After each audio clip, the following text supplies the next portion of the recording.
Bonjour à tous, bienvenue sur Banque des Territoires, la radio. Un rendez-vous consacré à la mobilité verte puisque nous allons parler de la transition énergétique des bus. La Banque des Territoires, ses engagements, ses actions pour vous accompagner au quotidien. Et pour en parler, j'accueille David Bourdier. Bonjour. Bonjour Marie-Hélène. Vous êtes responsable d'Oblibus à la direction de l'investissement de la Banque des Territoires. Accompagner les collectivités dans la transition électrique de leur parc de bus est une des priorités de la Banque des Territoires. David, quel état des lieux peut-on faire de cette transition des bus en France ? On est plutôt en retard ou au contraire, le changement est bien amorcé ? Des obligations réglementaires sont en vigueur dans ce domaine pour les autorités organisatrices de la mobilité. Pour les flottes publiques, l'État et ses établissements, dès lors qu'ils gèrent directement ou indirectement un parc de plus de 20 véhicules, doivent acquérir ou utiliser au moins 50% de véhicules à faible émission lors du renouvellement annuel de leur flotte. D'accord. On peut donc dire que la transformation des parcs est sur la bonne voie. Ok, alors du coup, quels sont les enjeux de cette transition électrique ? Quelles sont les contraintes pour les collectivités ? La mobilité verte, ça a un coût. Elle est souhaitée par tous et elle s'inscrit bien au cœur du plan de relance. Comme je le disais, cependant, un bus électrique, ça coûte cher. Ça coûte 2 fois plus cher qu'un bus thermique à l'achat. La facture est donc plus lourde pour l'agence organisatrice de la mobilité.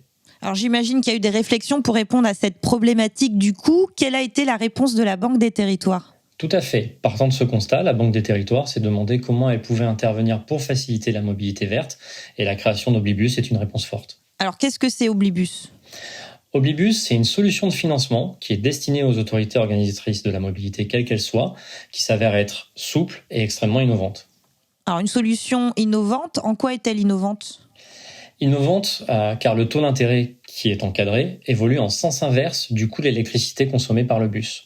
Oblibus permet ainsi à la collectivité, si c'est la collectivité qui emprunte, de sécuriser son budget transport en limitant son exposition à la variation du coût de l'énergie.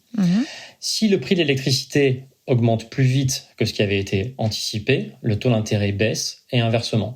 Ce transfert de risque permet donc à la collectivité de réduire considérablement l'incertitude sur ses coûts de fonctionnement et ce, sur la durée de vie des bus. En plus d'être innovant, Oblibus s'avère être très souple. Le financement se rembourse en fonction des besoins de la collectivité, avec une durée de financement qui peut aller de 10 à 20 ans et une période de disponibilité qui peut aller jusqu'à 24 mois. Du coup, ça limite les risques. Tout à fait. Alors concrètement, Oblibus, ça finance quoi ? Uniquement l'achat de bus électriques ou bien on peut aussi financer des bus qui roulent à l'hydrogène ou au GNV, le gaz naturel pour véhicules ? Oblibus permet d'apporter jusqu'à 100% de la liquidité nécessaire afin de couvrir l'ensemble des coûts d'investissement liés à l'achat des bus électriques, des batteries, mais aussi des infrastructures de recharge. De par ces caractéristiques, Oblibus répond donc parfaitement aux besoins des clients. D'accord. En plus des bus électriques, nous serons très prochainement, au cours des prochaines semaines, en mesure de financer des bus hydrogène. Donc pas encore pour le moment, mais c'est en projet. Tout à fait. Alors y a-t-il un montant minimum pour bénéficier du financement Oblibus ? Non, il n'y a pas de montant minimum tant que les critères d'éligibilité qu'on vient de décrire sont satisfaits. Nous sommes tout à fait capables de financer un minibus électrique, par exemple. D'accord, donc pas besoin d'avoir un parc énorme pour faire appel à la Banque des Territoires. Oui. Et Oblibus, c'est un financement qui a été lancé quand, officiellement ?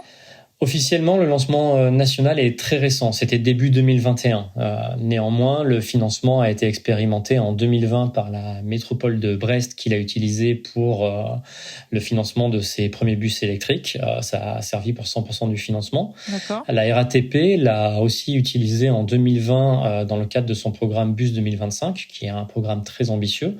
Dans ce cas-là, l'apport de liquidité a été partiel compte tenu de la surface financière de la RATP.